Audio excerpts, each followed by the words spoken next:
Ya oke teman-teman, untuk kali ini saya akan mencoba mengulas bagaimana healing di rumah saja. Nggak perlu kemana-mana, cukup di rumah saja. Ya oke, simak videonya. Terima kasih.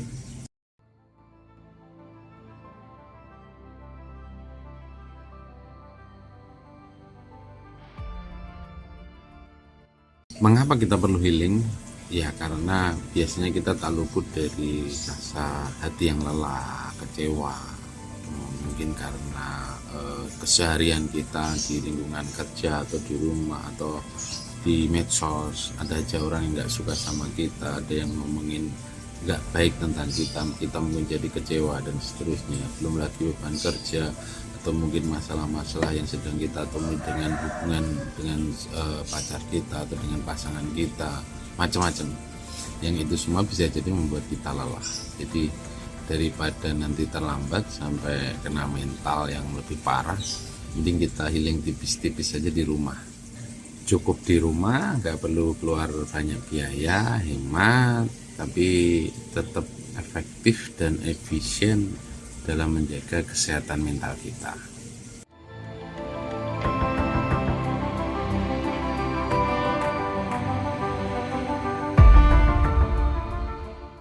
Yang bikin sakit hati kita itu bisa macam-macam ya. Salah satunya adalah harapan kita yang nggak sesuai dengan kenyataan yang ada. Kita maunya banyak, adanya sedikit. Kita maunya gampang, tapi kenyataannya sulit. Jadi hal-hal semacam itu akhirnya membuat kita lelah, teman-teman.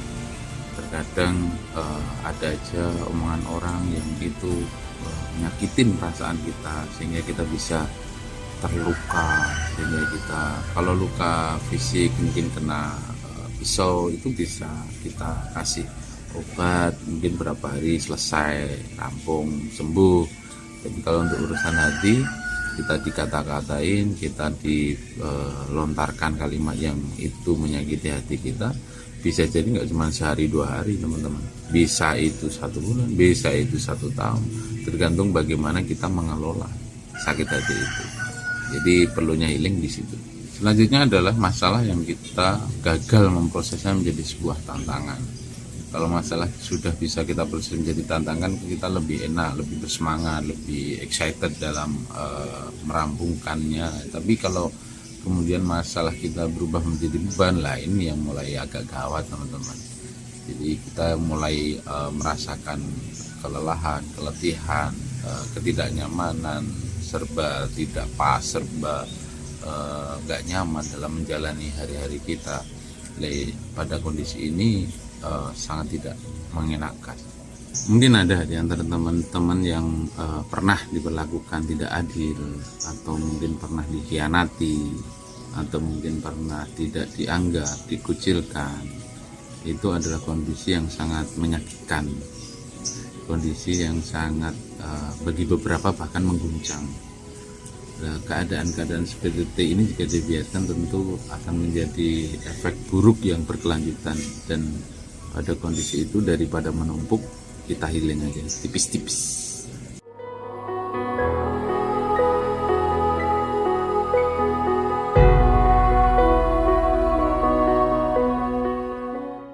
Self healing, jadi kita menjadi dokter bagi diri kita sendiri, dokter yang mengobati sakit hati kita sendiri. Kalau healing yang selama ini dimaknai itu adalah pergi ke tempat yang indah, tempat wisata segala macam, itu bisa jadi dalam rangka healing juga, tapi itu lebih ke mungkin refreshing ya teman-teman. Jadi ada sedikit perbedaan memang, cuman dalam healing ini ada yang lebih signifikan, ada yang lebih vital, di mana intinya di sini adalah diri kita menjadi penyembuh bagi diri kita sendiri, karena kita yang paling tahu diri kita yang paling mengenal diri kita sendiri.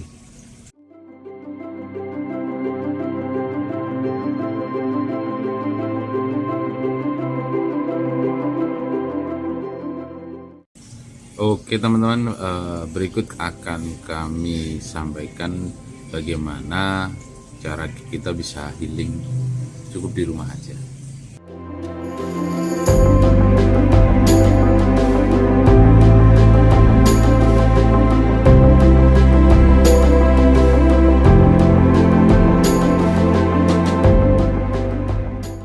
Step pertama adalah kita bisa menghibur diri kita sendiri, karena ini skill wajib ya teman-teman. Kalau nggak ada yang menghibur selain diri kita sendiri yang utama, mau siapa lagi. Jadi ini skill wajib yang harus kita pelajari kalau perlu, bagaimana kita bisa menghibur diri kita sendiri. Dan biasanya itu kita bisa bikin zona nyaman kita sendiri. Katakan kita punya kebiasaan yang kita suka, minum kopi, minum jus, atau kita melakukan aktivitas-aktivitas yang ringan yang itu kita sukai. Bisa kita berleha-leha, sekedar dengerin musik atau nonton film yang komedi, macam-macam. Jadi segera cari cara bagaimana kita bisa menghibur diri kita sendiri.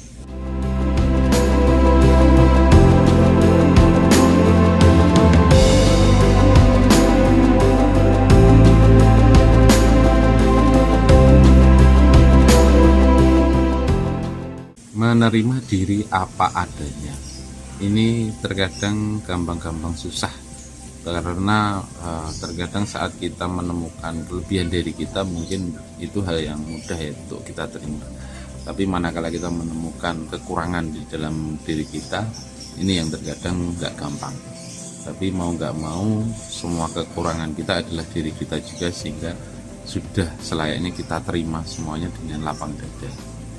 Dengan menerima ini langkah yang cukup signifikan nantinya dalam melakukan healing di rumah.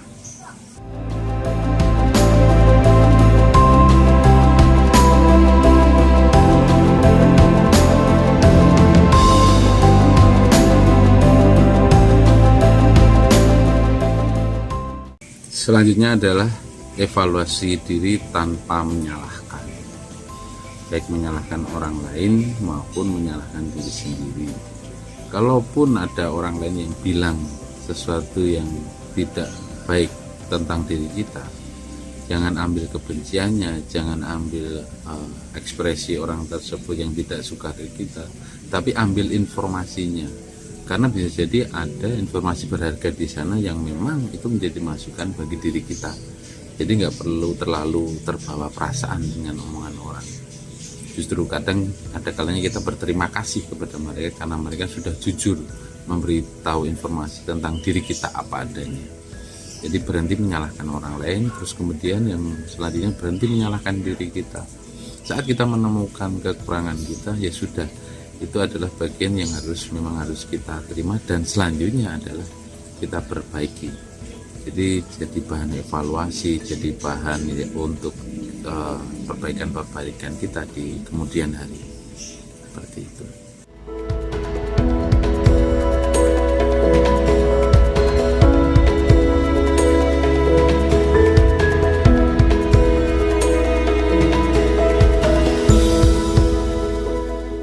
Selanjutnya adalah fokus perbaiki diri.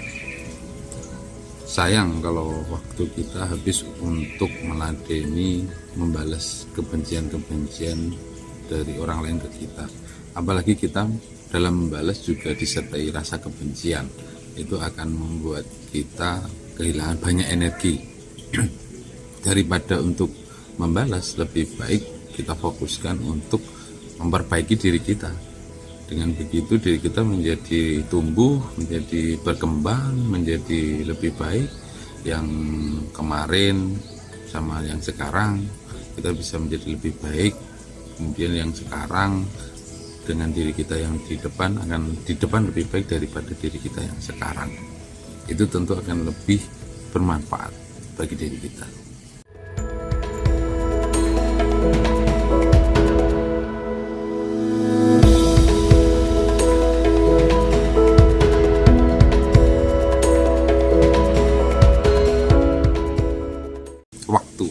Ya, beri waktu bagi diri kita untuk sembuh dari semua sakit hati kita.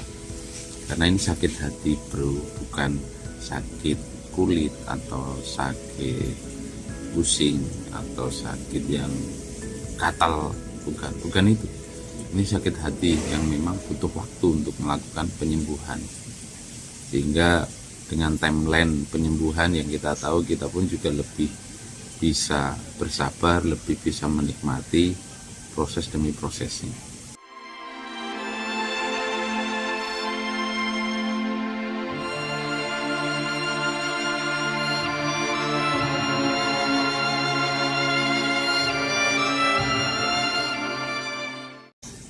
dalam proses penyembuhan hati kita, kita bisa mungkin menikmati setiap proses-prosesnya.